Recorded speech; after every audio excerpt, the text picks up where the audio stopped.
Steven, arrête s'il te plaît, j'ai jamais pu encadrer Michel Legrand. Salut Ciné, votre rendez-vous avec le cinéma présentement décliné sous sa forme Extra Ball et une nouvelle fois réunis en public au Club de l'Étoile à Paris pour une nouvelle séance de projection. Cette semaine, on va regarder AI de Steven Spielberg et on va en causer avec mon camarade Rafik Djoumi. Salut Rafik. Salut Thomas. C'est nos ciné Extra Ball spécial AI et c'est parti. Tu fais un amalgame entre la coquetterie et la classe. Tu es fou. Enfin, si ça te plaît. Rafik, quelque chose me dit qu'on va peut-être parler aussi un petit peu de Stanley Kubrick. Je vois pas ce qui te fait dire ça, mais effectivement, oui, c'est ce qu'on appelle l'intuition. Il y a un vague rapport, oui, effectivement, un vague rapport qui nous porte sur à peu près une vingtaine d'années, puisque donc AI est un projet que Kubrick a développé pendant très très longtemps. On a entendu parler pour la première fois, nous, à notre petit niveau de nerd, de AI, après la sortie de Jurassic Park, donc en 93, où tout d'un coup, James Cameron et Kubrick ont chacun annoncé un projet qui tenterait de pousser un petit peu le cinéma encore un peu plus loin que ce que Jurassic Park avait amené, et avec l'idée de créer un être humain en image de synthèse, donc artificielle. Et donc c'est la première fois où on a entendu parler à la fois d'Avatar, qui était donc déjà en cours d'écriture à l'époque, et AI. Cependant, ce qu'on a appris encore plus tard, c'est l'implication que Spielberg avait sur le projet, puisque donc Kubrick et Spielberg se fréquentaient dès les années 80. En secret, et il valait mieux que ce soit secret parce que je pense que la critique internationale n'aurait pas supporté un tel choc, puisqu'elle avait tellement l'habitude de prendre l'un pour taper sur l'autre, que d'apprendre que c'était les meilleurs amis du monde aurait vraiment remis en cause beaucoup de dogmes.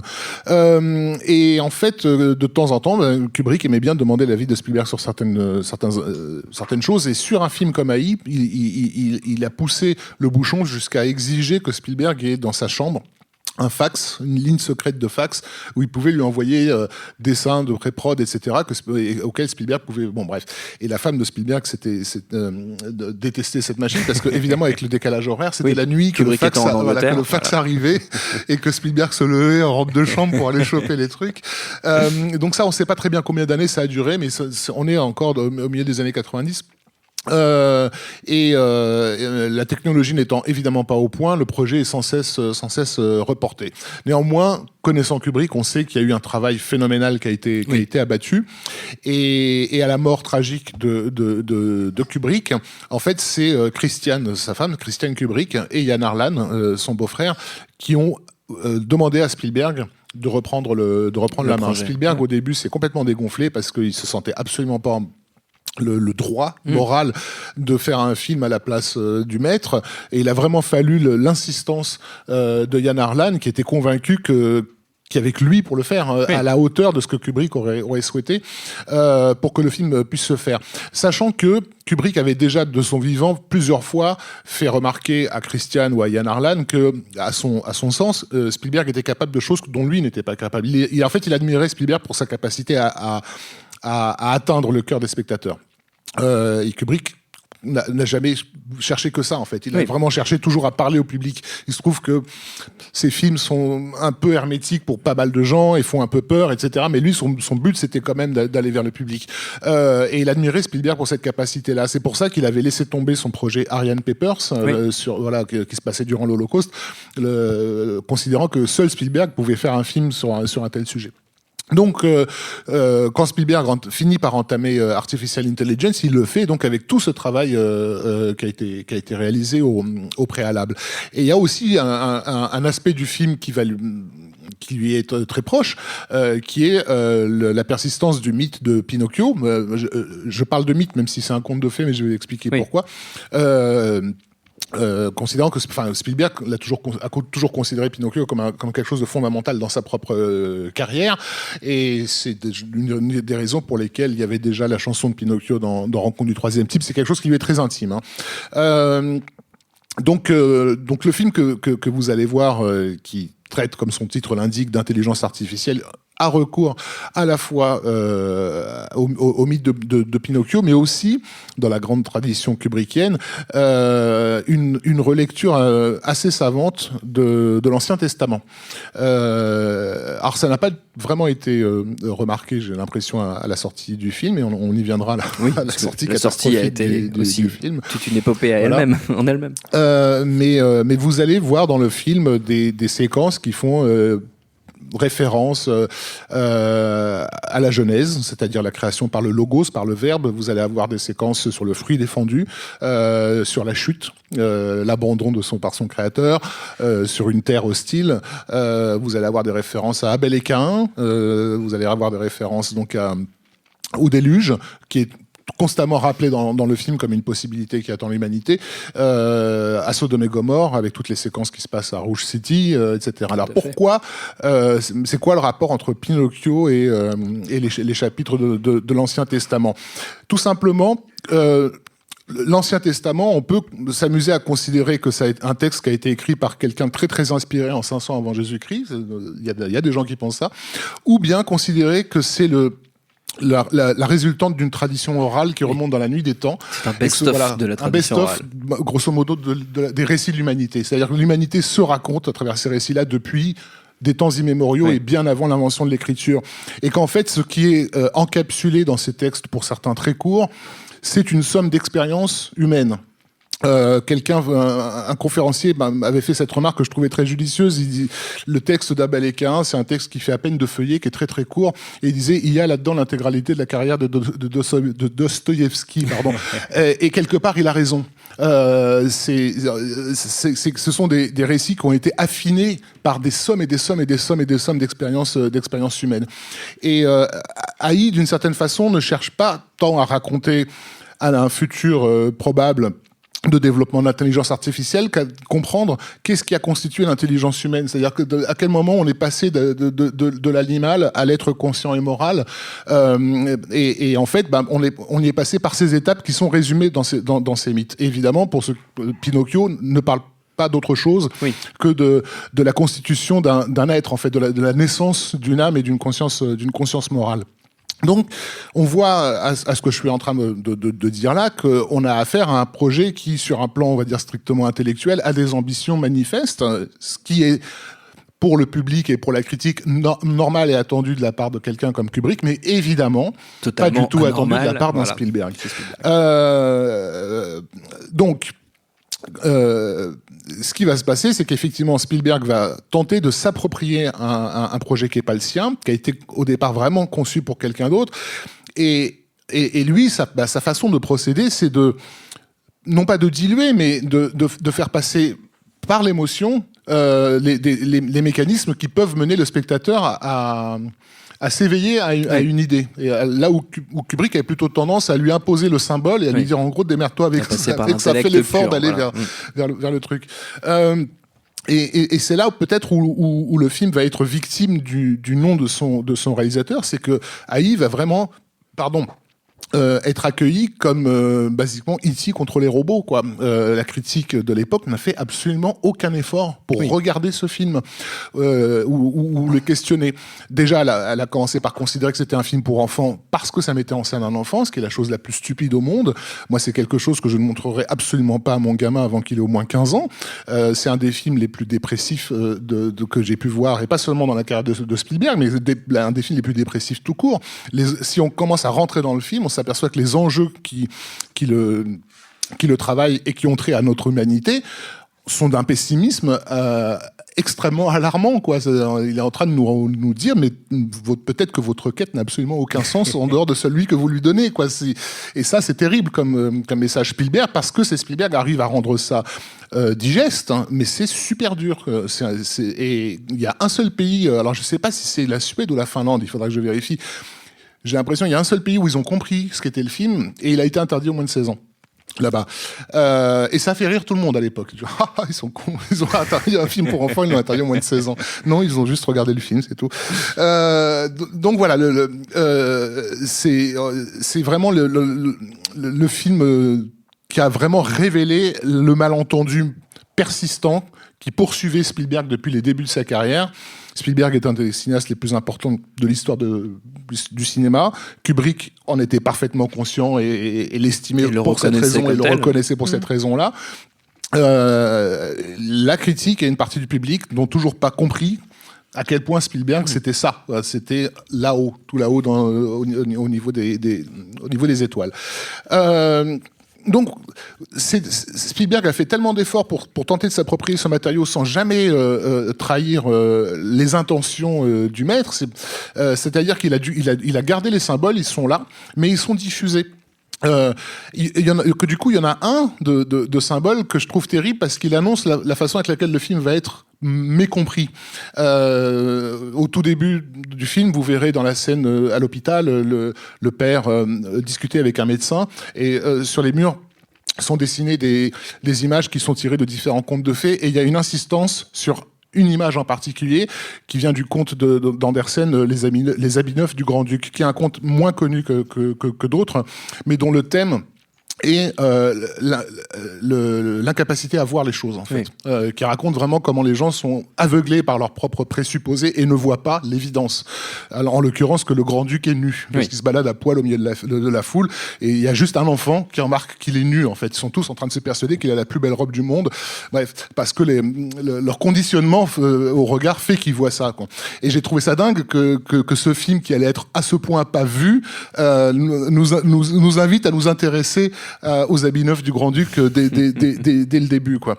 Je pourrais m'arrêter sur chaque séquence tellement elle est riche de symbolique, tenter de vous expliquer pourquoi on voit au début l'enfant naturel de ce couple qui est enfermé dans la glace et pourquoi David à son tour sera enfermé dans une même capsule glacée vers la fin, enfin tous les rapports qu'il y a entre les deux, pourquoi est-ce qu'il utilise le même plan de rétroviseur qu'on avait déjà dans Jurassic Park et dans Duel pour filmer David lorsqu'il est abandonné, etc. Enfin, Spielberg s'en est servi vraiment comme un film qui regarde sa propre carrière, sa propre façon de faire du cinéma et la propre carrière de Kubrick, tout en faisant encore une fois un film qui raconte toutes ces choses que j'ai tenté très maladroitement de vous exposer. Donc, mais c'est un film extrêmement dense. À l'époque, j'avais dit en 2 lignes que c'était une œuvre qui grandira avec le temps. Je parlais pas tant pour les autres que pour moi, en fait, parce que moi-même, je savais quand je l'ai découvert que j'avais compris ça et qu'au fil des visionnages, j'allais vraiment commencer à voir toute l'étendue de ce que ce film nous propose. Mais en gros, ce film tente de raconter l'histoire de la conscience de l'humanité. David est actionné, vous le verrez, par plusieurs mots-clés, dont Socrate. Pourquoi ? Tout simplement parce que Socrate a été une date dans l'histoire du développement de la conscience humaine, puisque, alors, je suis désolé pour le terme, ça fait un peu pédant de dire ça, il a révélé que l'intelligence était l'intériorité qui se révèle à elle-même. Bon, ça, si vous voulez la citation. Qu'est-ce qu'il est cultivé. Voilà, ça fait chic de dire ça en plein podcast Nos Ciné. Incroyable. Donc quand vous voyez que David découvrir l'intérieur du visage d'un modèle de David et tenter de s'y mettre. On est vraiment dans cette configuration socratique à fond, quoi. Quand vous voyez David au fond des océans, devant la statue de la fée bleue, en train de la prier, et que la voix off vous explique qu'elle l'a prié pendant 2000 ans, je peux vous le révéler comme ça, hein, c'est peut-être choquant, mais en réalité, dans l'humanité, il y a eu des gens qui se sont mis devant une statue d'une femme comme ça, virginale, pour la prier pendant 2000 ans aussi. On a vraiment l'histoire de notre propre conscience, et donc du coup de nos religions, de nos idéologies, etc., qui est mise en jeu là-dedans. Mais dans une vision extrêmement pessimiste de quête de quelque chose d'inutile, en fait, et en l'occurrence la quête de son rapport à une mère idéalisée qui n'existe plus. Enfin, en gros, c'est ça, la quête de David, quoi. Il y a une séquence qui était extrêmement casse-gueule à l'époque, qui m'avait fasciné, qui était celle du Dr No, avec les personnages joués par Robin Williams. Enfin, c'est Robin Williams qui donne sa voix au Dr No. Je pense pas mal de spectateurs ont été gênés par cette scène parce qu'ils la trouvent stupide, parce qu'en gros, t'as ces 2 androïdes qui sont en train de poser des questions idiotes, entre guillemets, au Dr No, et en fait, elles sont pas idiotes, ces questions. C'est une séquence qui tente de nous faire comprendre comment une machine réfléchit, et donc de nous donner la distance qui nous sépare vraiment d'une intelligence artificielle dans l'accession ou non à l'intuition. Parce qu'en fait, le problème de ces deux personnages, c'est qu'ils n'ont pas l'intuition qu'un humain. Mais ils ont accès par contre à une logique qui est beaucoup plus poussée que la nôtre. En réalité, cette séquence, elle est très complexe dans ce qu'elle raconte, mais pas au niveau superficiel, quoi. Et je ne connais qu'un autre exemple de scène qui est tenté de faire la même chose dans ces mêmes années-là, c'est la scène de l'architecte de Matrix Reloaded, qui repose sur le même principe, c'est-à-dire que c'est pour moi une scène qui est plus compréhensible pour une machine que pour un humain. Et je l'ai vu en salle à chaque fois que j'ai vu Matrix Reloaded. Tout le monde est sur sa chaise en train de se pencher en avant, de dire mais qu'est-ce qu'il est en train de nous raconter, alors qu'une machine trouverait ça, mais c'est évident ce qu'il est en train de dire, c'est d'une logique pure. Ben oui, mais on n'est pas des êtres de logique pure, on est des êtres humains, et notre façon même de penser, de voir le monde et de le conscientiser, elle passe par tout un mécanisme d'intuition et d'analogie que les machines n'ont pas. Donc voilà, c'est quand même un film qui jongle avec tous ces thèmes-là, et voilà, on pourrait le faire image par image. Voilà, ça nous donnerait un podcast sans fin. C'est un film passionnant, mais je pense que ce conte qu'il y a au début, donc les habits neufs du Grand-Duc, encore une fois, celui qui voit que le Grand-Duc est nu, c'est un enfant. Donc d'une certaine façon, il nous invite à regarder le film de la façon la plus innocente possible. Oui. Je pense que c'est la meilleure porte d'entrée de regarder AI, c'est de le regarder d'une certaine façon comme Spielberg a voulu qu'on le regarde. Et quelque part, peut-être même Kubrick, qui aurait souhaité pouvoir faire un vrai conte à la Pinocchio. Donc regardez-le comme en étant un enfant. Et peut-être que contrairement à un spectateur sur 3 à l'époque, vous ne verrez pas apparaître ces fichus aliens qui ont obsédé les spectateurs, parce que tout le monde a vu des aliens dans ce film. Oui. Donc c'est un film qui s'appelle Intelligence artificielle. Donc voilà, le film débute par l'image d'un être filiforme qui est le logo d'une entreprise, et vous verrez quand David arrive chez ses parents, la toute première image qu'on a de David, c'est une image où il est aussi également filiforme, oui. Et il les effraie pour ça, et cette image filiforme, elle est en fait un idéal des machines, et lorsque vous verrez un personnage qui ressemble à ça dans le film, vous saurez que c'est les machines qui ont fini par atteindre leur idéal. Mais à l'époque, donc, des spectateurs étaient convaincus de regarder donc l'invasion des aliens de la planète Sglurb, et t'as envie de leur dire non, ça s'appelle intelligence artificielle, quoi. Mais c'est vraiment le malentendu qui a concouru à ce film a révélé beaucoup de choses sur le rapport de Spielberg à la critique et à une partie de son public, et a eu des conséquences. Moi, à l'époque, j'avais interviewé la productrice Bonnie Curtis. Bon, déjà, qui m'a confirmé le travail obsessionnel qu'avait été ce film-là. Hein. Elle me disait, en plus, elle était enceinte, la pauvre, à l'époque où le film se faisait. Elle me disait qu'il faut pouvoir tenir le coup quand Steven vous appelle à 3h du matin pour vous demander un abat-jour avec une couleur extrêmement spécifique. parce que vous vous retrouvez dans le 4x4 à traverser tous les États du pays, à trouver un magasin ouvert. Un abat-jour. Voilà, de cette couleur-là spécifiquement. Quoi. Mais ça donnait une idée donc, de l'obsession du personnage, qui dormait pas la nuit, qui bossait là-dessus, mais aussi de la précision de sa mise en scène, oui. Parce que évidemment tout le monde, enfin tous ceux qui s'intéressent au cinéma savent que le mythe autour de Kubrick, c'est que c'était le réalisateur le plus maniaque de tous les temps, qu'il n'y avait pas un seul grain de riz dans le plan qui n'avait pas été précisément calculé. Donc Spielberg se retrouve aussi à devoir se mettre à ce niveau-là, et c'est pas quelqu'un de maniaco-dépressif comme l'était Kubrick. Donc il a vraiment, il a été immergé là-dedans, et quand il a vu en définitive que ce que le public, une partie du public et de la critique avaient reçu, c'était E.T. contre les robots, ça a été un déchirement pour lui. Alors ça se ressent quelques années plus tard. Exactement. Bonnie Curtis, l'interview était un peu délicate parce que j'ai essayé de lui faire dire les mots et elle voulait pas les dire. Mais bon, en réalité, elle me parlait de dépression nerveuse. Hein. Il n'était pas venu faire la promo, etc. Il était super mal. Et effectivement, dans les films suivants, qu'est-ce qu'on a vu? Pour la première fois de sa carrière, il a commencé à faire des films où en gros il disait aux spectateurs démerde-toi, ce qui n'est en fait jamais arrivé. C'est toujours quelqu'un qui allait vers les gens. Mais dès Minority Report, La Guerre du Monde, etc., il y a vraiment ou Munich ou des tas de films. Il a plus peur aujourd'hui de ne pas être compris. Oui. Avant, c'était une obsession. Il fallait que tout le monde comprenne ce qu'il faisait. À partir d'ahí, c'est s'ils peuvent pas comprendre, tant pis, quoi. Je vais faire mon truc. Quoi. Donc ça l'a fait grandir, mais d'une façon assez douloureuse.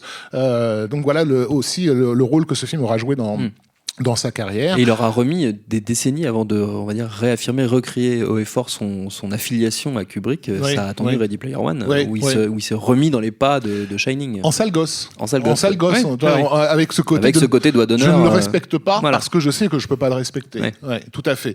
Ce qui n'était effectivement pas du tout le cas quand il a fait AI. Il l'a fait en état de flip, quoi, du genre, je travaille dans les pas du grand maître, quoi. j'ose même pas imaginer comment on peut vivre un truc pareil, quoi. Donc voilà, c'est un film important dans la carrière de Spielberg, c'est un film important dans l'histoire du cinéma tout simplement. Il est aussi peut-être effectivement arrivé à une époque un peu délicate, puisque donc septembre 2001, on va dire qu'il s'est passé quelques trucs dans le monde qu'on fait que bon, il y avait un peu un basculement de beaucoup de choses qui ont été mises en jeu, comment dire, que l'innocence de David à vouloir nous parler d'un futur probable qui n'était pas des plus optimistes, c'était peut-être pas dans la ligne de mire. On a préféré Fast and Furious. Donc voilà, je vous invite ce soir à découvrir un film qui est vraiment un film de Spielberg et Kubrick. On peut pas détacher les deux, c'est leur alliance. Un film que peut-être vous ne comprendrez pas dans sa totalité, c'est pas la peine d'aller chercher au fin fond de l'image, tel détail, etc. Ça viendra avec le temps. C'est un film qui peut s'apprécier de façon multiple. Et je pense que la façon la plus simple d'y pénétrer, c'est d'avoir les yeux d'un enfant pour voir petit à petit que le Grand-Duc est nu. Magnifique. Rafik, bon, je propose qu'on le regarde, le film. Maintenant, on est prêt. Je pense qu'on est à 100%. Merci beaucoup, Rafik. Merci au Club de l'Étoile et au public, évidemment, pour l'accueil. Binge.audio pour toutes les infos utiles. Puis on vous dit à très vite. Je préfère partir plutôt que d'entendre ça, plutôt que d'être sourd. Binge.